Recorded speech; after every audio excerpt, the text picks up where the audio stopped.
Graça e paz, amada igreja.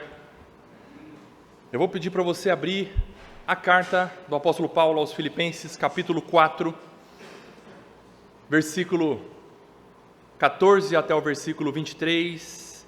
E eu já adianto que é a última vez que eu lhe convido para abrir a sua Bíblia em Filipenses, nessa série de hoje completamos 21 sermões, com a graça do Senhor. Essa série que eu intitulei a verdadeira alegria. Hoje então, com a permissão do Senhor, encerraremos essa série. Filipenses capítulo 4, do 14 até o final do capítulo, versículo 23. Diz assim a palavra do Senhor: No entanto, vocês fizeram bem associando-se comigo nas aflições. E como vocês, filipenses, sabem muito bem, no início da pregação do Evangelho, quando parti da Macedônia, nenhuma igreja se associou comigo nessa questão de dar e receber, exceto vocês somente. Porque até quando eu estava em Tessalônica, por mais de uma vez, vocês mandaram o bastante para as minhas necessidades. Não que eu esteja pedindo ajuda, pois o que realmente me interessa é o fruto que aumente o crédito na conta de vocês. Recebi tudo e tenho até de sobra, estou suprido, desde que Epafrodito me entregou o que vocês me mandaram, que é uma oferta de aroma agradável, um sacrifício que Deus aceita e que lhe agrada. E o meu Deus, segundo a sua riqueza em glória, há de suprir em Cristo Jesus tudo aquilo de que vocês precisam. A nosso Deus e Pai seja a glória para todos sempre. Amém. Saúdem cada um dos santos em Cristo Jesus. Os irmãos que estão comigo mandam saudações. Todos os santos mandam saudações, especialmente os da casa de César. A graça do Senhor Jesus Cristo esteja com o espírito de vocês. Ponto final. Bondoso Senhor, pela dependência que nós temos do Espírito Santo, nós rogamos, ministre os nossos corações com a Tua palavra, que compreendamos, Senhor, o que nós lemos, e ao compreendermos e porque compreendemos, nós pratiquemos a Tua palavra e tudo aquilo que o Senhor requer de nós. Capacita-nos a isso, Senhor, como igreja, no nome de Jesus. Amém. Amém. Meus irmãos, relembrando o que nós vimos no último sermão aqui em Filipenses, no contexto imediatamente anterior, você vai, quem sabe dar uma olhada, quem não esteve presente, pode conferir lá no nosso canal no YouTube, já está publicada a pregação da última exposição de Filipenses, capítulo 4, versículo 10 até o versículo 13. Você e eu fomos convencidos pela palavra de Deus, que o segredo de nós termos força hoje e estarmos em pé hoje é Jesus Cristo e a vida dele em nós pela fé. Se você está em pé hoje, se você tem alegria hoje, se você tem força hoje, é porque Jesus Cristo é favorável a você. É porque você tem a vida de Cristo pela fé. Você e eu devemos estar convictos de que Cristo é essencial, como nós vimos, e é suficiente para nós, como nós vimos. Cristo nos basta. Nós precisamos de tudo e nós precisamos de Cristo. Cristo é tudo para nós. Nele nós encontramos a fonte de todo o contentamento. Hoje, com a permissão do Espírito Santo do Senhor, para encerrar essa série de mensagens aqui em Filipenses, nós vamos ver que um dos fatores que, eu diria, influencia positivamente a sua e a minha alegria no Senhor, é o fato de nós sermos generosos em todos os aspectos. Quando nós somos generosos, nós recebemos e nós vivemos alegremente, nós recebemos alegria e vivemos alegremente. Então, voltando o seu olhar para o texto que está aqui diante de nós, Filipenses, capítulo 4, versículo 14, como nós já lemos na introdução, após Paulo ter revelado o segredo de viver contente em toda e qualquer circunstância, agora ele inicia o versículo 14, E ele apresenta para nós, você notou a expressão que há no versículo 14, logo no começo, ele apresenta um contraponto. Ele apresenta um no entanto. Ele apresenta um todavia, um apesar disso. Versículo 14, o que diz aí na sua versão? Na minha NAA, que nós estamos seguindo, é no entanto. No entanto. Queridos, mesmo contando que ele aprendeu o segredo do contentamento, e sim, Paulo e nós também podemos passar por toda e qualquer circunstância em Cristo Jesus, e Ele nos fortalece. O apóstolo Paulo contou isso para nós, e também nós podemos experimentar essa realidade que em Cristo nós podemos enfrentar e passar toda e qualquer circunstância, mas esse, no entanto, esse todavia mostra para nós algo interessante aqui na escrita. No contexto do versículo 13, como nós vimos, 13 anterior, Paulo ele caminha assim na direção de que Deus é soberano, de que Deus nos capacita a passarmos por toda e qualquer circunstância. Se você olhar do versículo 13 para trás, você vai ver a soberania de Deus agindo na sua e na minha vida.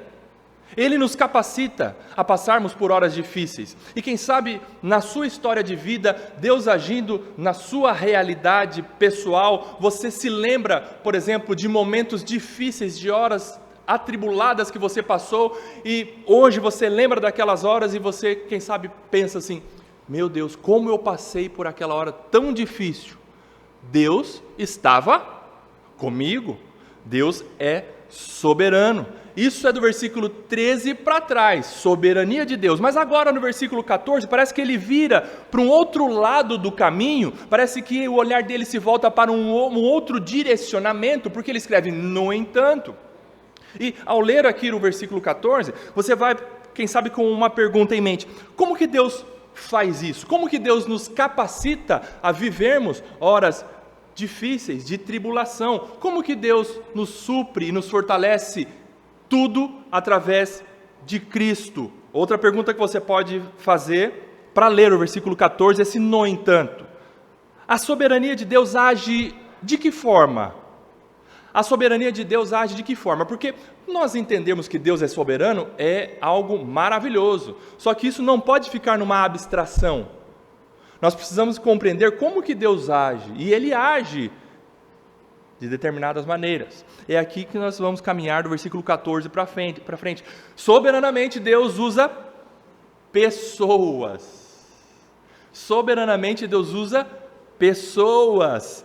Deus usa a responsabilidade de pessoas para serem generosas e fazerem o quê? Olha o versículo 14, continua a leitura. No entanto, vocês fizeram bem, associando-se comigo nas aflições. Espera aí, ele não disse que tudo ele podia em Cristo Jesus, naquele que fortalecia Paulo? Ele não declarou isso?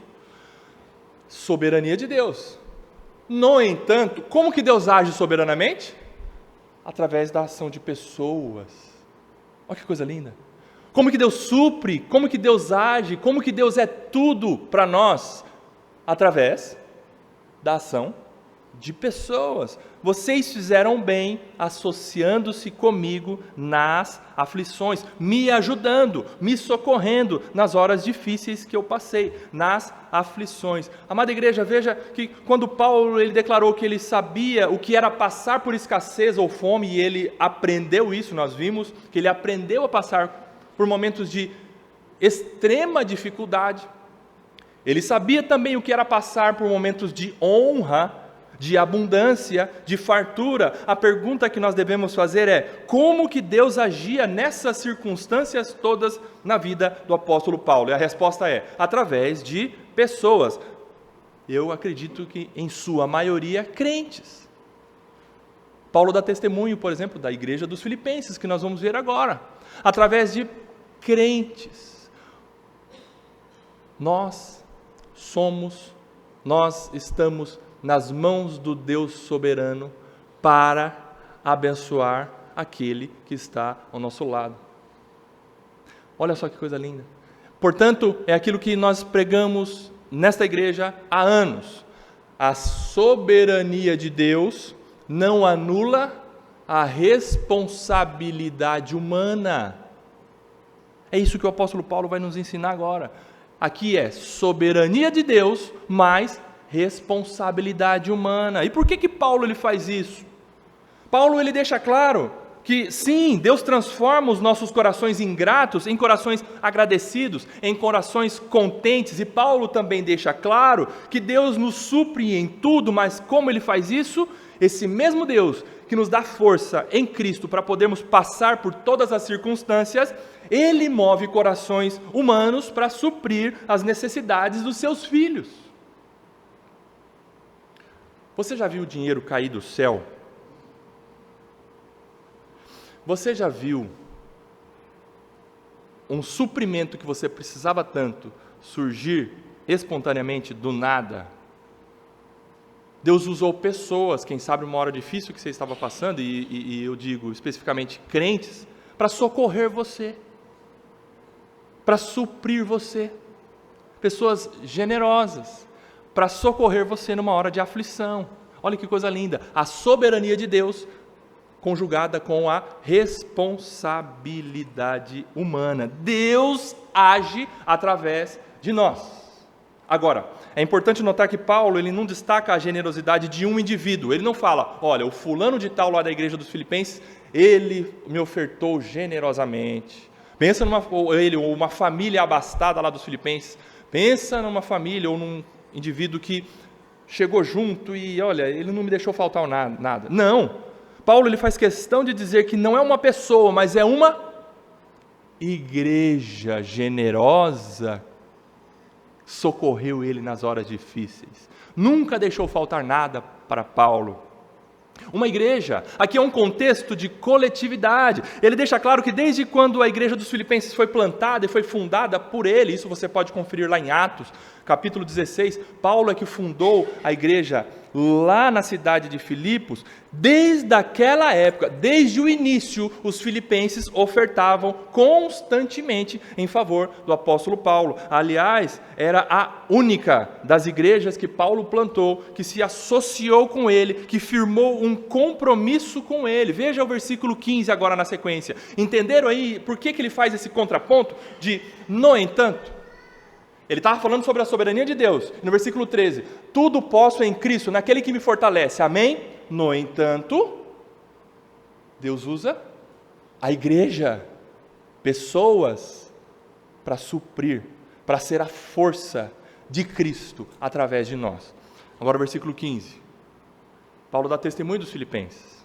A única igreja, olha só o que ele escreveu para os filipenses sobre os filipenses. E como vocês, filipenses, sabem muito bem, no início da pregação do Evangelho, quando parti da Macedônia, quando ele fala assim, quando parti da Macedônia, a Macedônia era uma região ali no Oriente Médio, mais próximo do leste da Europa hoje.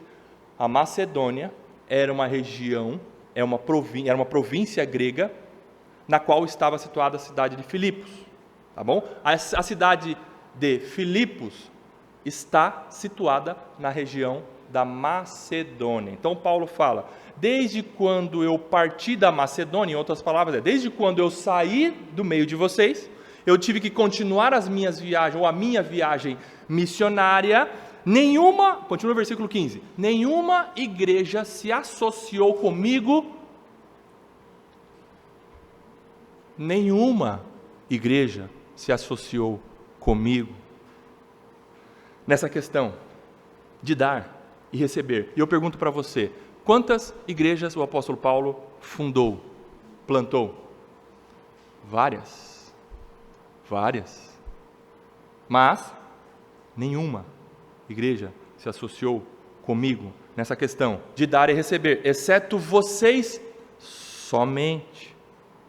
Paulo continua no versículo 16, porque até quando eu estava em Tessalônica, Paulo ele estava em Tessalônica, e nesse momento provavelmente ele está se referindo a um momento de plantação de igreja lá na cidade tessalonicense, lá dos Tessalonicenses, quando ele estava plantando a igreja, ou quem sabe a igreja estava já começando a caminhar, quando ele estava lá entre os tessalonicenses, por mais de uma vez, os tessalonicenses supriram as necessidades do apóstolo Paulo? Não. Olha o versículo 16. Por mais de uma vez, vocês mandaram o bastante para as minhas necessidades. O apóstolo Paulo falou, Filipenses, vocês sempre, desde o início, foram generosos comigo. Sempre foram generosos comigo. Versículo 16 deixa isso bem claro. E eu preciso explicar algo interessante aqui que o apóstolo Paulo escreveu no versículo 15. Olha lá, quando ele escreve assim, nenhuma igreja se... Qual que é a expressão que tem aí na sua versão? Na minha está, associou, o verbo associar. Nenhuma igreja se associou comigo nessa questão de dar e receber.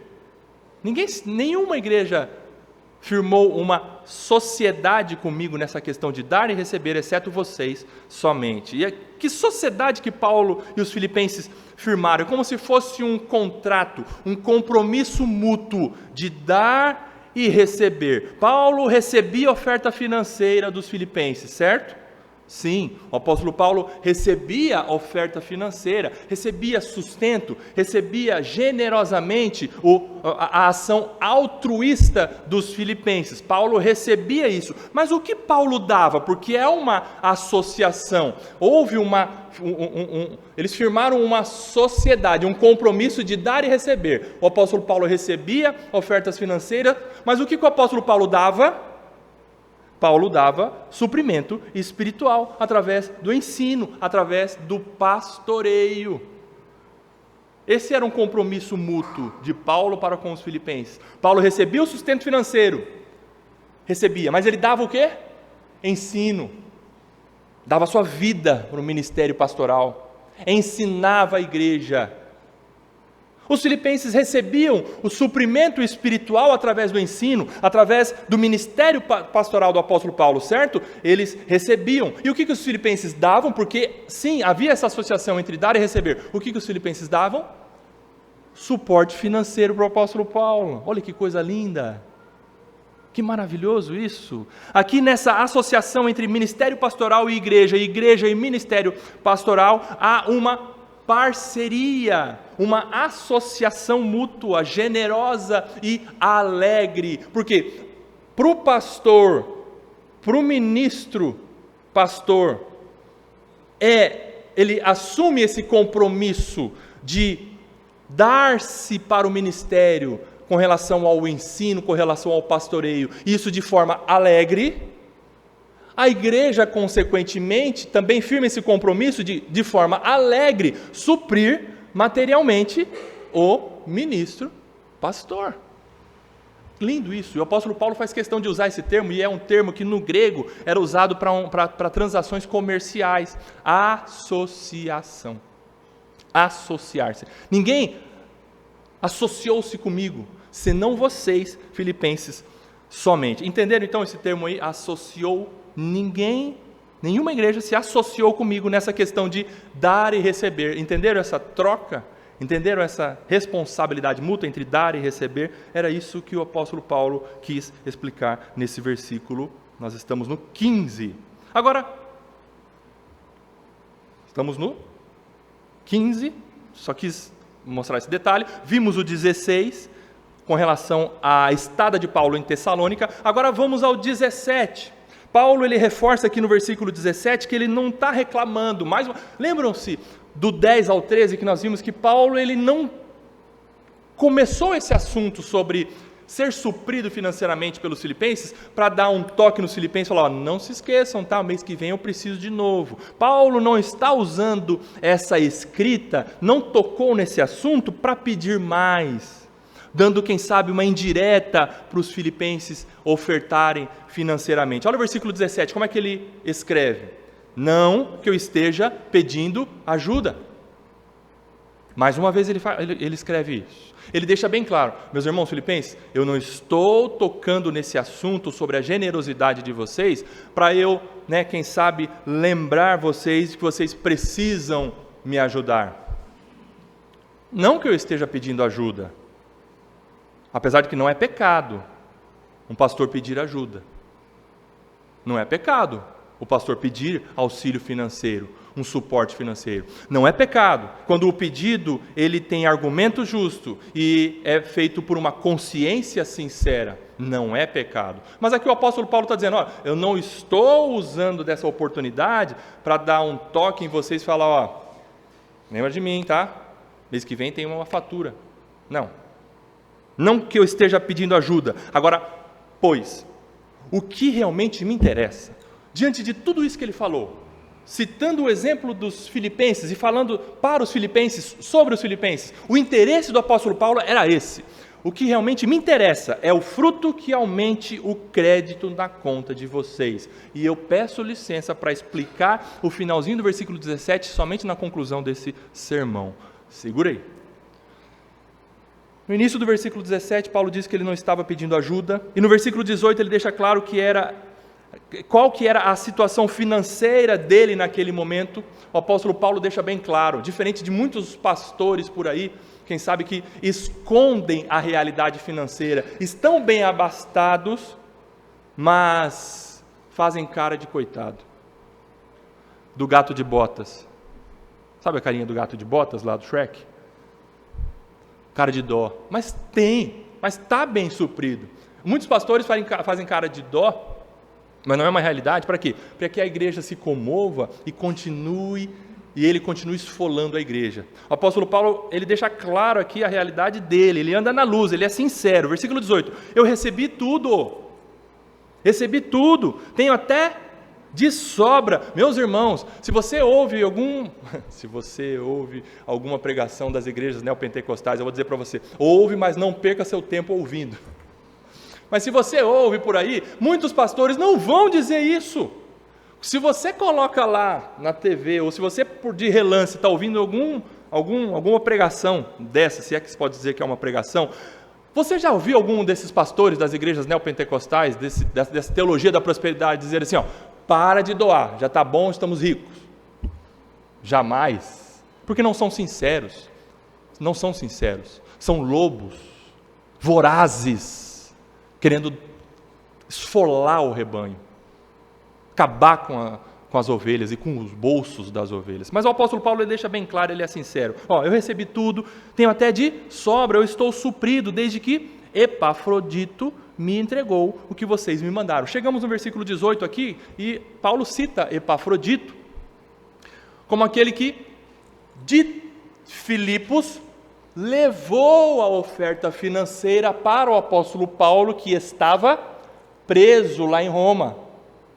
Epafrodito foi o responsável em levar a oferta financeira de Filipos para Roma. E o que o apóstolo Paulo faz nesse versículo 18? Ele passa recibo.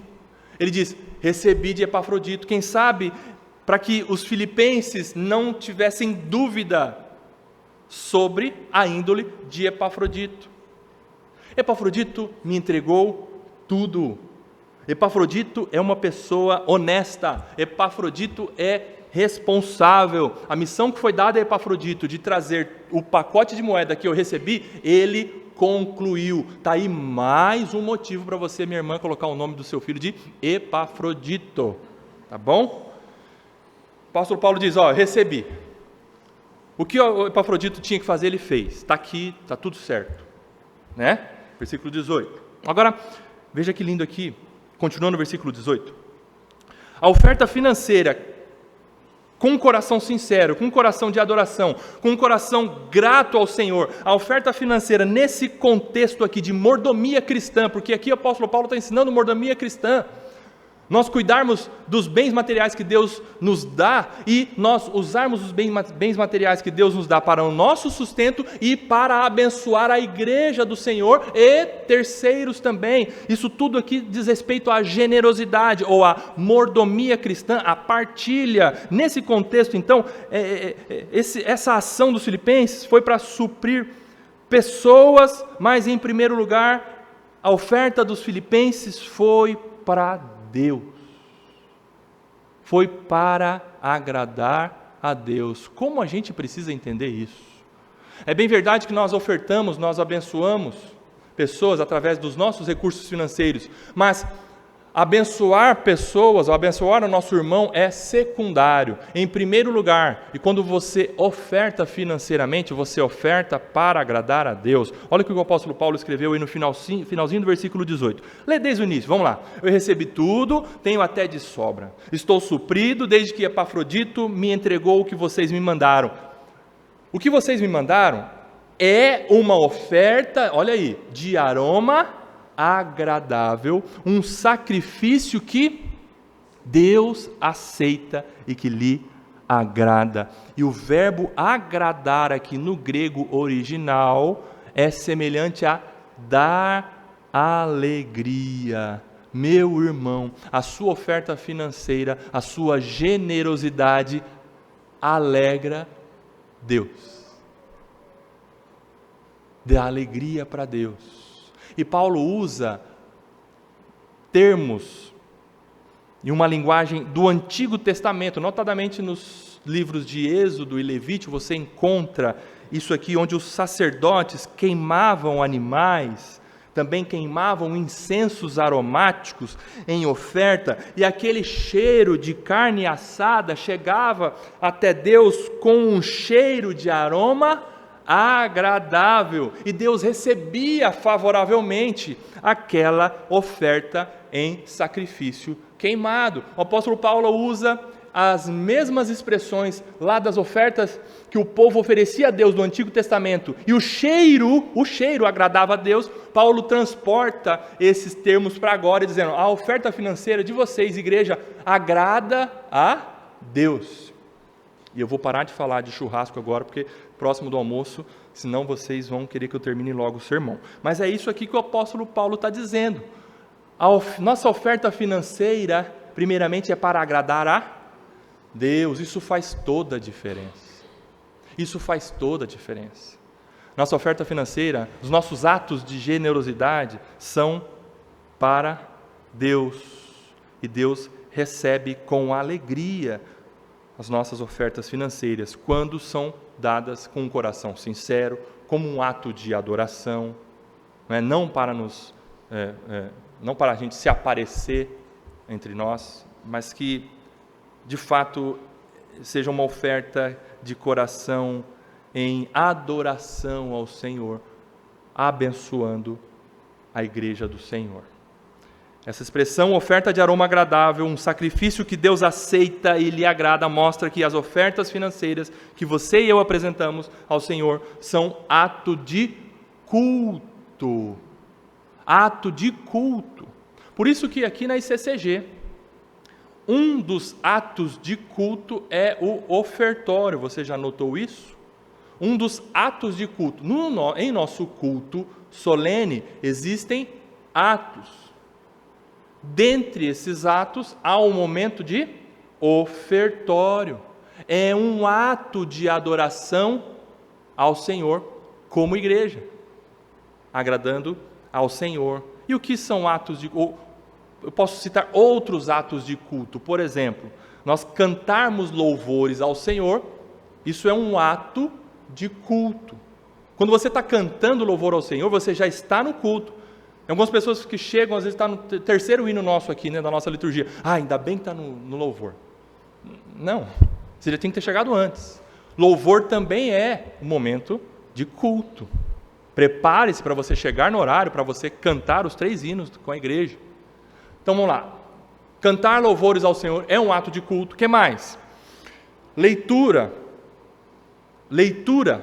pública e explicação da palavra de Deus é um outro ato de culto.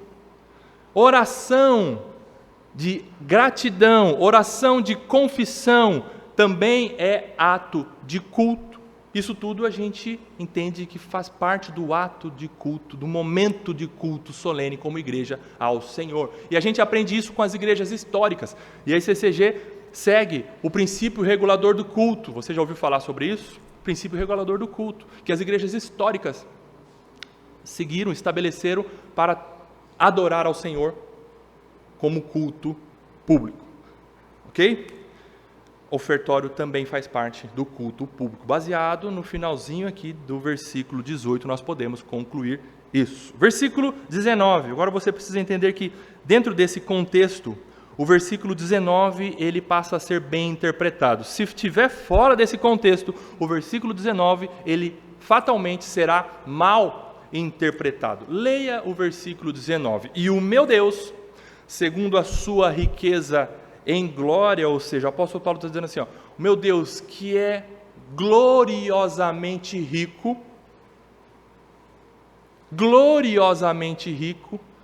aí você pode dizer, nossa, Deus, ele tem muito dinheiro, Deus é o dono do ouro e da prata, mas de Deus é tudo pertence a Deus, Ele é o Criador, todas as coisas. Então nosso Deus é gloriosamente rico. Então o meu Deus, segundo a sua riqueza em glória, há de suprir em Cristo Jesus tudo aquilo de que vocês precisam.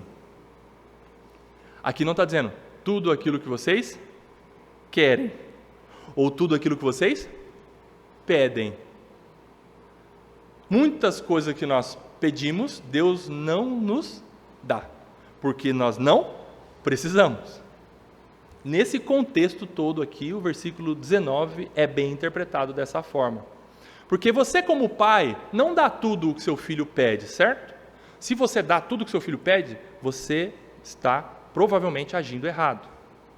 Você tem que tomar cuidado em filtrar os pedidos do seu filho para você dar aquilo que ele precisa. É bem verdade que de vez em quando você faz um agrado, e Deus também nos agrada, dando além daquilo que nós precisamos, certo? Mas Deus não tem filho mimado. Deus não nos dá tudo que nós queremos. Deus nos dá tudo generosamente do que nós precisamos. Veja que esse versículo 19, ele não está garantindo a nenhum crente riquezas e prosperidade material. Eu preciso dizer isso para você. Aqui não está garantindo riqueza e prosperidade material. Esse versículo aqui, ele fala de um que já nos supriu e nos deu tudo que precisamos. De quem esse versículo 19 fala? Sobre quem esse versículo 19 fala? Sobre dinheiro? Não. Sobre riqueza? Não. Esse versículo 19 fala sobre Cristo. Cristo. Faz um paralelo aí na sua Bíblia, do versículo 13 com o versículo 19. Vamos lá no versículo 13. Versículo 13, o apóstolo Paulo escreveu: tudo posso naquele ou em Cristo que me fortalece. Amém? Aqui está falando sobre Cristo. Precisamos de Cristo. Tudo podemos em Cristo. Cristo é tudo para nós. Ok. Versículo 19. E o meu Deus, segundo a sua riqueza em glória, há de suprir em Cristo Jesus tudo aquilo de que vocês precisam. E eu pergunto para você nessa manhã, que você que é crente em Jesus Cristo, do que você que já é crente, eu pergunto, do que você precisava mais? De dinheiro? De prosperidade material? De sustento? Não. Sabe do que você precisava mais? De vida. Porque você estava morto. Não tinha esperança na sua vida. Você precisava de vida. Porque se nós formos lá no cemitério e pegarmos toda a nossa riqueza, que não é muito, mas alguma coisa a gente tem, e levar lá para um morto do cemitério e falar: desfrute disso, morto, levanta daí, pega esse arroz, pega esse feijão, e tem muita gente que faz isso, né? Leva comida lá no cemitério. O morto vai desfrutar daqueles bens materiais? Um morto precisa de vida. E nós precisávamos de vida, e Deus em Cristo Jesus nos deu tudo do que precisávamos. Vida, isso está claro em Efésios capítulo 2, abra lá rapidinho comigo, Efésios capítulo 2, versículo 4 até o versículo 6.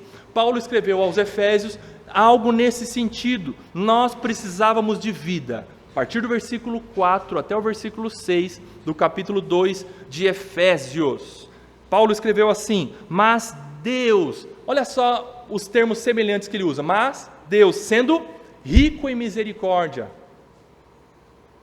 Lá em Filipenses ele escreveu: meu Deus, que é rico Ele é, conforme a sua riqueza em glória, aqui, em Efésios, sendo rico em misericórdia, por causa do grande amor com que nos amou. Versículo 5, e estando nós com fome, e estando nós sem carro, e estando nós sem amigos? Não, aqui Paulo deixa bem claro, e estando nós mortos em nossas transgressões, nos deu vida juntamente com Cristo. Pela graça vocês são salvos, e juntamente com Ele nos ressuscitou, e com Ele nos fez assentar nas regiões celestiais em Cristo Jesus. Muito, muito, muito, infinitamente, muito mais do que dar bens materiais para vocês, suprimento nessa vida. Deus deu vida eterna em Cristo Jesus para você.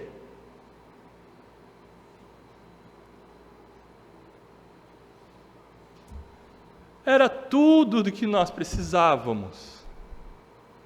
Nós não iríamos para o céu com os bolsos cheios, mas nós vamos para o céu porque nós fomos comprados pelo sangue de Jesus. Agora o sangue do Deus vivo corre na nossa veia. E Jesus disse para você e para mim: eu dou a vocês vida, e vida em abundância. Isso quebra o nosso coração mesquinho, isso quebra o nosso apego às coisas materiais, isso quebra muitas vezes as raízes que a gente está querendo voltar para esse mundo. E o apóstolo Pedro escreveu: nós temos que nos desarraigar desse mundo perverso. As coisas não devem ocupar o nosso coração, mas o nosso coração deve estar cheio de Cristo, porque é dele que nós precisamos, porque ele nos deu vida, e vida em abundância. É isso que o versículo 19 está mostrando. O versículo 19, volta lá para Filipenses agora, capítulo 4. O versículo 19 fala sobre Cristo. Você precisava de Cristo, não precisava? Hoje você precisa de Cristo? Precisa. Amanhã você vai precisar de Cristo? Sim. O que você precisa? Cristo. Essa é a resposta do versículo 19.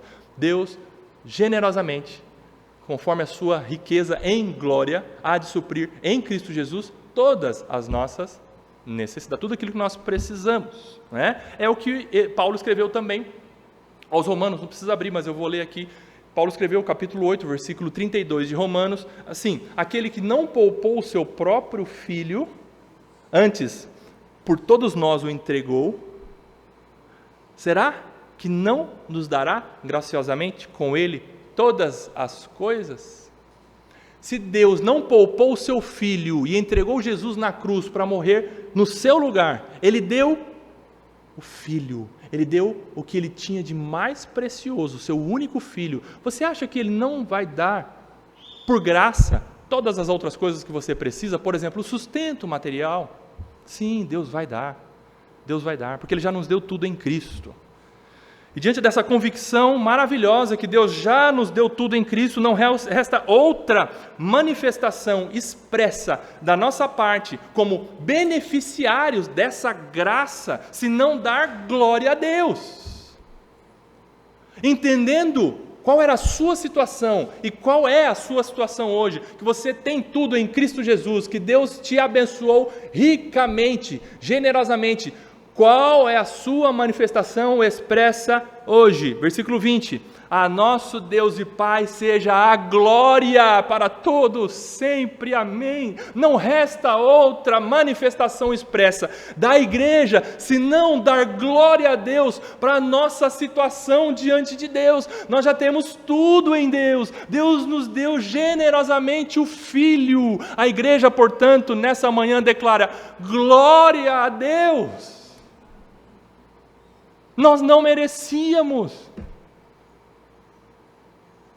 Perceba como Paulo vai alinhavando, os seus argumentos nos versículos, e chega agora no versículo 20, dizendo: não resta outro caminho à igreja, senão dar glória a Deus. A nosso Deus e Pai seja a glória para todos sempre. Amém. É uma exclamação aqui. Amém, amém. E a igreja nesta manhã diz: amém. Isso, vocês estão quase pentecostal, isso aí.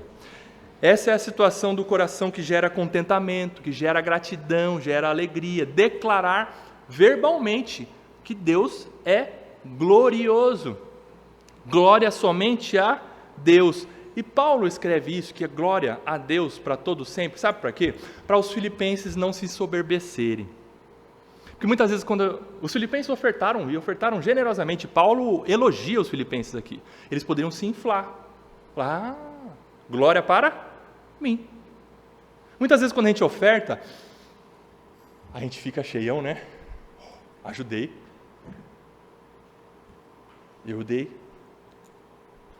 O irmão estava precisando? Fui eu que fui lá. Põe nas redes sociais.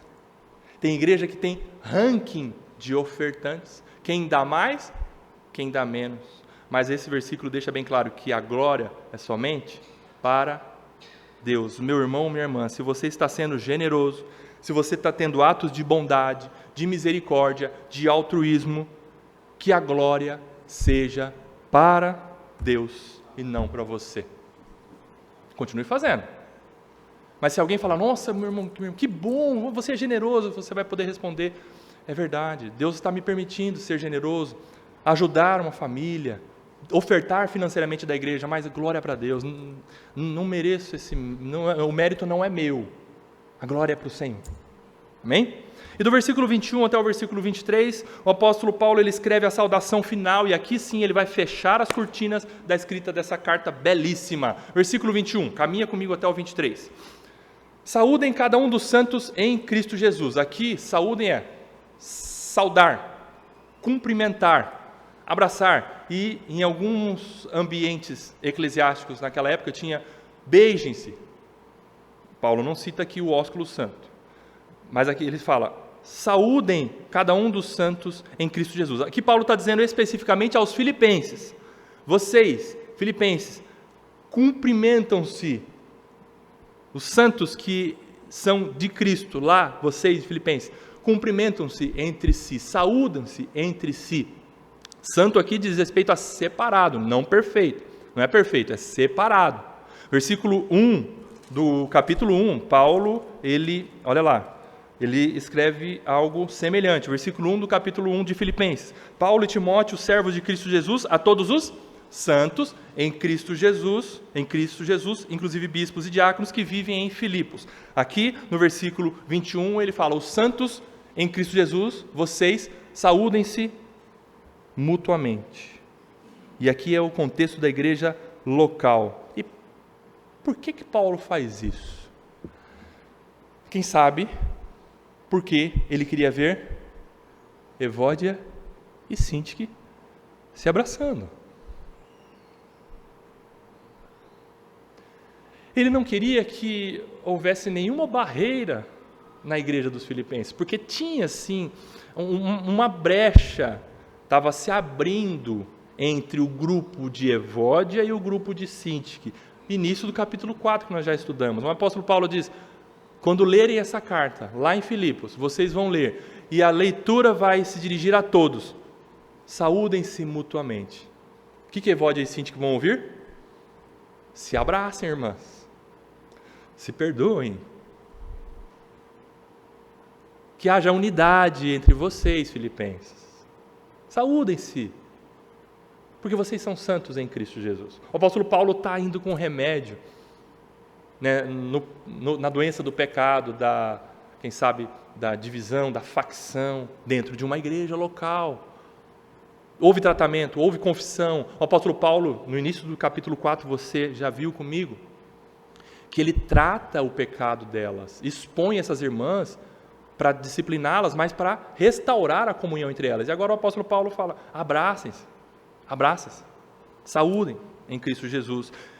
Os irmãos que estão comigo, continuando no versículo 21, estão comigo, mandam saudações. Quem estava lá com Paulo? Timóteo estava lá com Paulo em Roma, provavelmente Lucas também estivesse lá com Paulo em Roma. E é Paulo, ele manda recado desses irmãos. Os irmãos que estão aqui comigo, Timóteo, Lucas, mandam saudações a vocês também. Versículo 22, todos os santos mandam saudações. Agora ele abre um pouquinho mais o leque, dizendo assim, todos os santos, mas provavelmente Paulo está se referindo a todos os santos que estavam lá em Roma. Paulo recebia visita, lá naquela casa-prisão que ele estava preso. Ele recebia visita de muitos irmãos, principalmente os irmãos da igreja de Roma.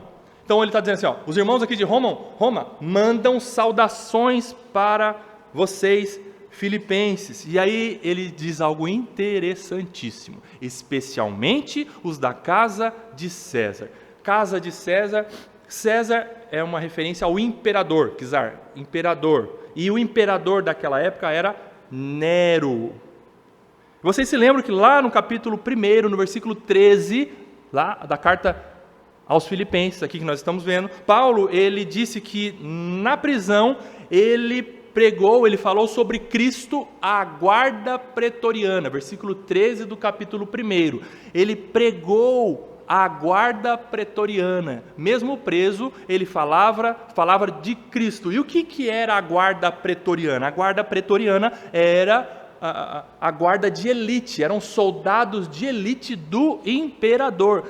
A guarda pretoriana fazia segurança pessoal do imperador. E imperador naquela época era o homem que mandava no mundo. No mundo.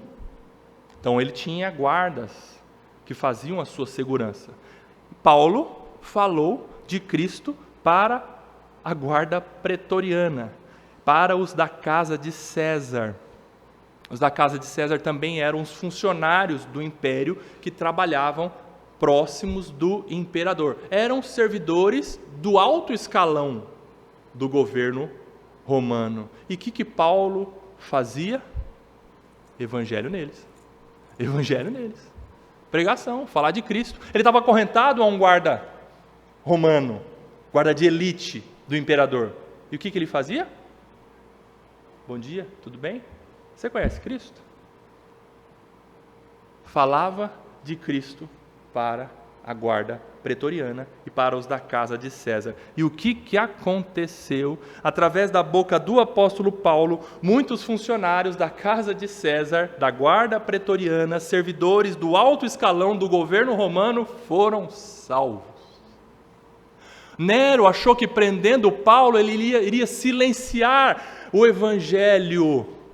Mal sabia ele que dentro do palácio dele havia um megafone do evangelho falando para todos, a começar dos seus guardas, de que Cristo é Senhor e Rei, não César. Deus é soberano.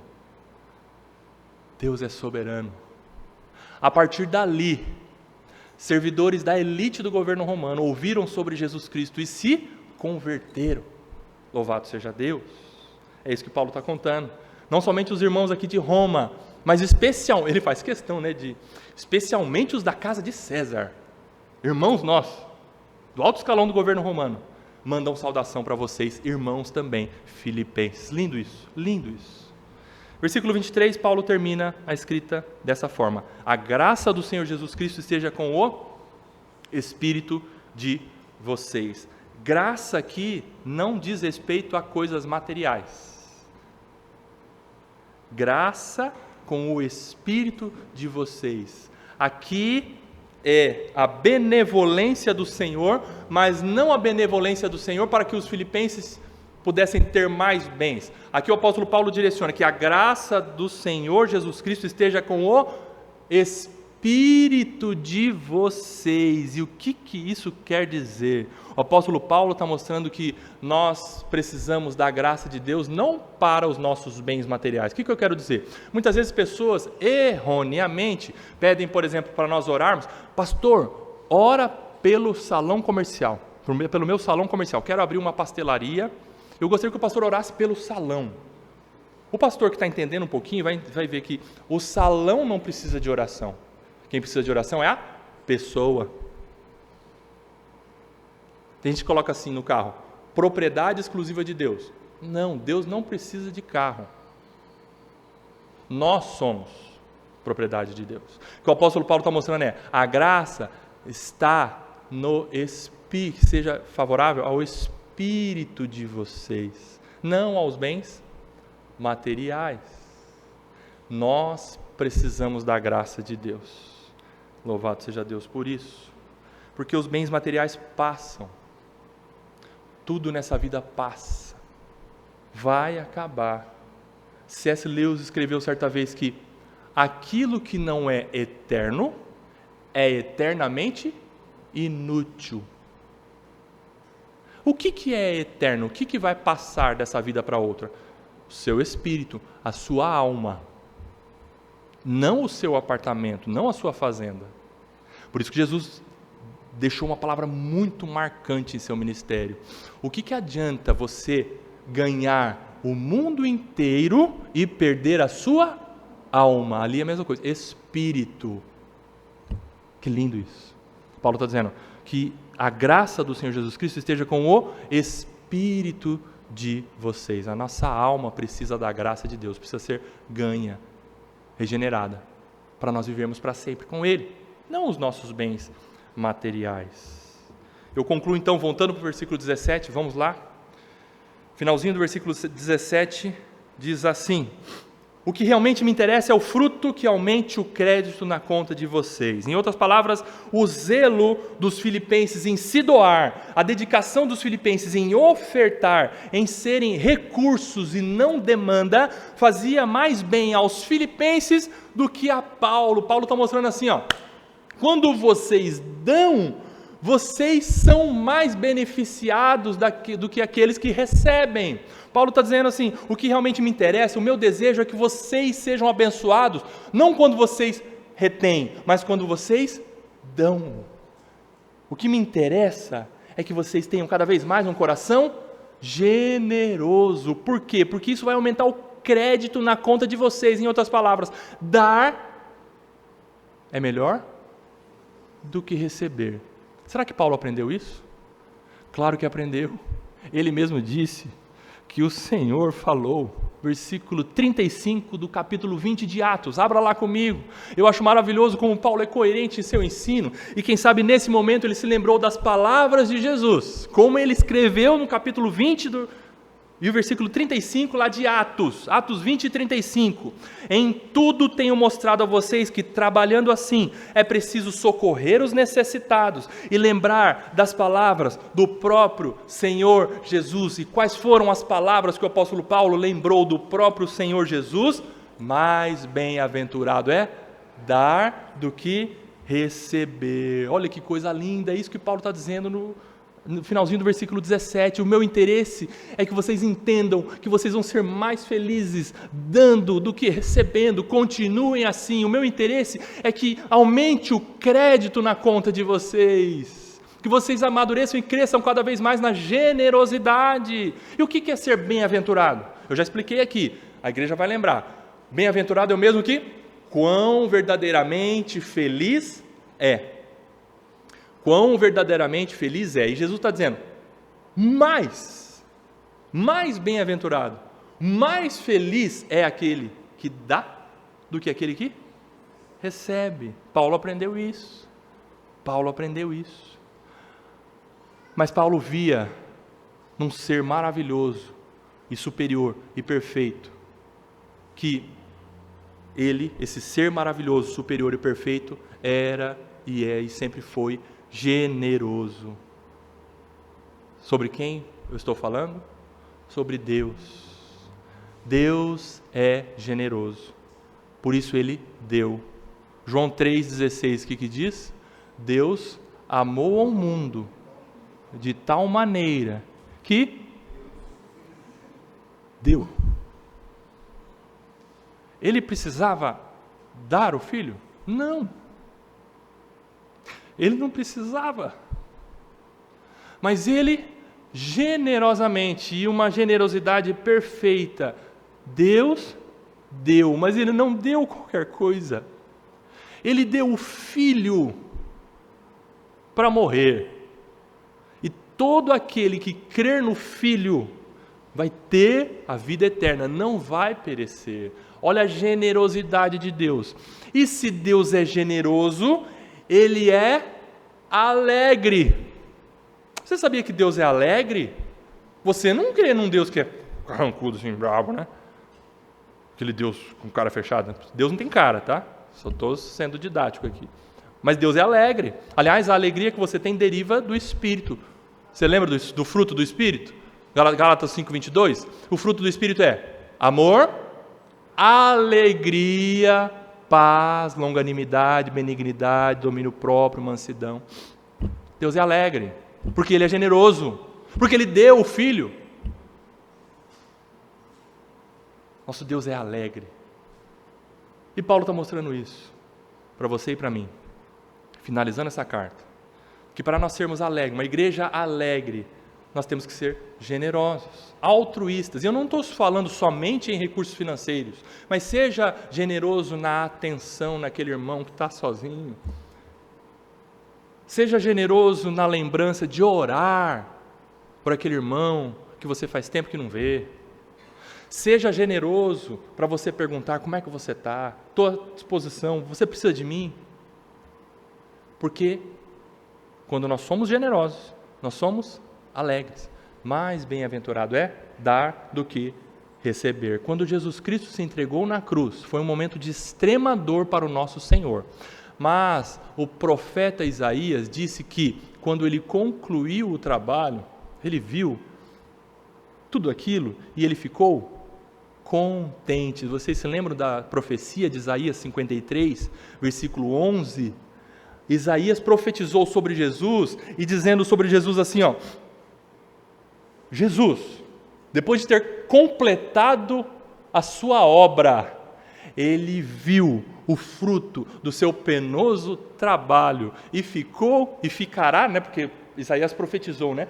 Ele verá o fruto do seu penoso trabalho e ficará contente, ficará alegre, ficará satisfeito. Irmãos, quando Jesus se entregou na cruz para morrer no seu e no meu lugar, aquele momento de ter pago a dívida e ter declarado, está pago, houve alegria no coração do filho, porque o pai aceitou a oferta.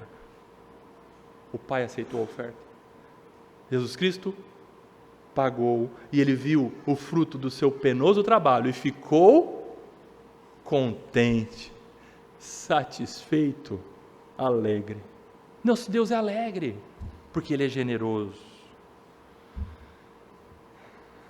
Que carta fantástica, né? A carta da alegria. Maravilhosa. 4